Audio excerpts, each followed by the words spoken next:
বাংলাদেশে গ্রেফতারের সময় বল প্রয়োগ করার সীমা নির্ধারণ করা হয়েছে যাতে এটি আইনসঙ্গত ও মানবাধিকার রক্ষাকারী হয়।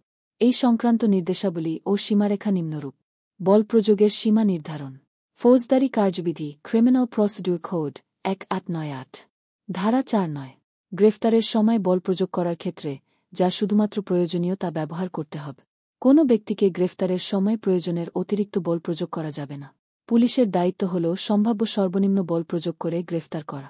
পুলিশ রেগুলেশন 1943 পুলিশ রেগুলেশনস 1943 এই নিয়মাবলী অনুযায়ী পুলিশ সদস্যদের গ্রেফতারের সময় বল প্রয়োগ করতে হলে তা সামঞ্জস্যপূর্ণ ও যুক্তিযুক্ত হতে হবে।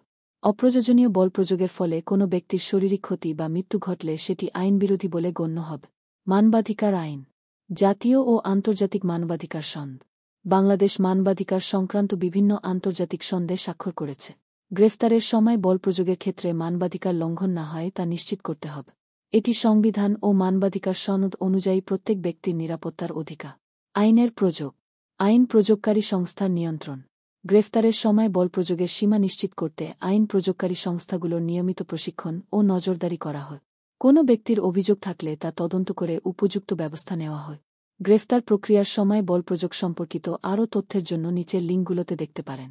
ফৌজদারি কার্যবিধি 1898 criminal procedure code 1898 Bangladesh police regulation 1943 Bangladesh police regulations 1943 এই লিঙ্কগুলোতে গিয়ে আপনি বিস্তারিত তথ্য ও নিয়মাবলী সম্পর্কে জানতে পারবে।